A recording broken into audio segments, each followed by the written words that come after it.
It was supposed to be a fresh start.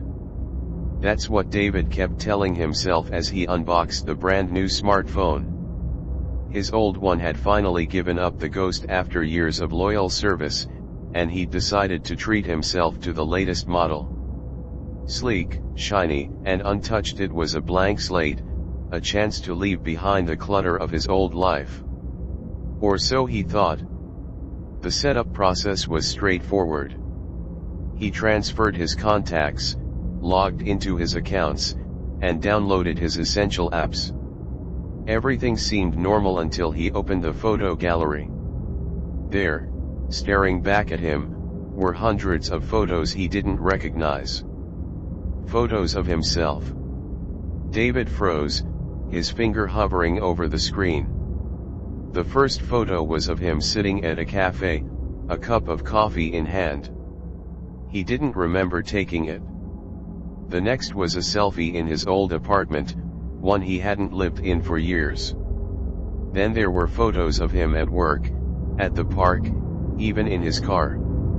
They were all candid, as if someone had been following him without his knowledge. "What the hell?" he muttered, scrolling through the images. The dates on the photos ranged from 5 years ago to just a few months back. But that was impossible. This phone was brand new. He'd never even turned it on before today. He checked the settings, thinking maybe his old photos had somehow synced from the cloud. But his cloud storage was empty. He hadn't backed up his old phone before it died. There was no explanation for how these photos had ended up here. That night, David couldn't sleep. He kept scrolling through the photos, trying to make sense of them. Some were mundane: him buying groceries, walking his dog, waiting at a bus stop.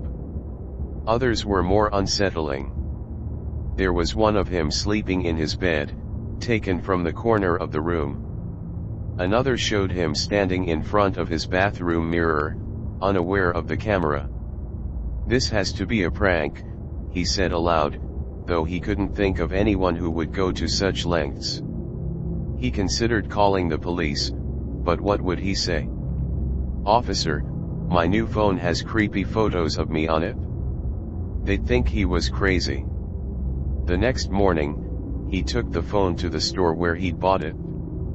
The technician looked at him like he was insane when David explained the problem. "There's no way these photos could be on here," the tech said, examining the device.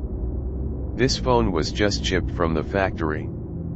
It's never been activated before." "Well, they're there," David snapped, frustration bubbling over. "Just look." The tech scrolled through the gallery, his expression shifting from skepticism to unease. "I don't know what to tell you, man. This isn't normal. Maybe you should factory reset it?" David agreed, but even after the reset, the photos were still there. It was as if they were embedded in the phone itself, impossible to remove. Over the next few days, the photos became more disturbing. They started showing up in real time. David would be at work, and a photo of him typing at his desk would appear in the gallery. He'd be cooking dinner, and there'd be a shot of him chopping vegetables. It was like someone or something was watching him constantly. He tried to ignore it, to convince himself it was some kind of glitch. But then the messages started. The first one popped up as a notification: "You look tired. Are you sleeping well?" David's blood ran cold. He deleted the message and blocked the number, but more followed. "You should eat more. You're losing weight. That blue shirt looks good on you. Be careful crossing the street." Each message was accompanied by a photo of him taken moments before. He felt like he was losing his mind. He stopped carrying the phone, leaving it at home whenever he went out. But the messages kept coming, and the photos kept appearing. One night, David woke up to the sound of his phone buzzing on the nightstand. He reached for it, his heart pounding. The screen lit up with a new message: "You shouldn't have left me behind."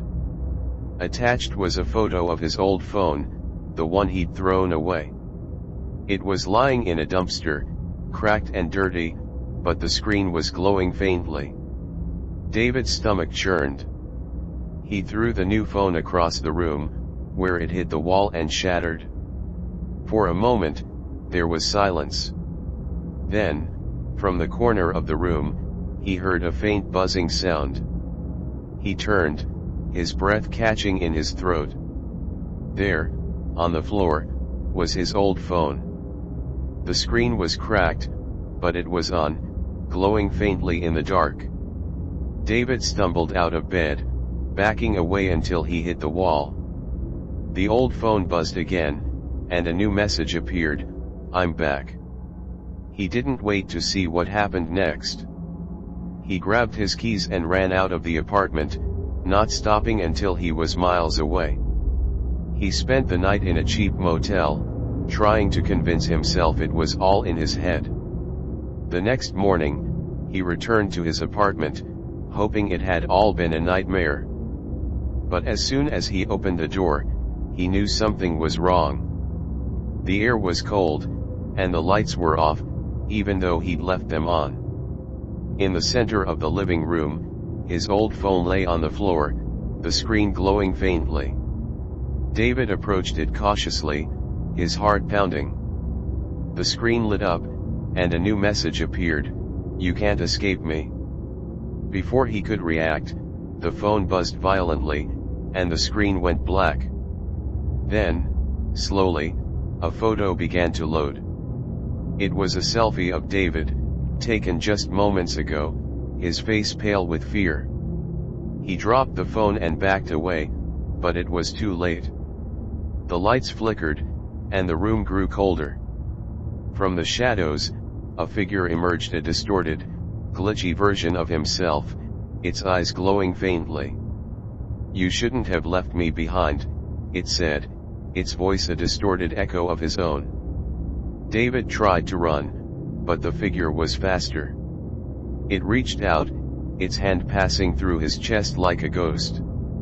He felt a cold, numbing sensation spread through his body, and then everything went dark.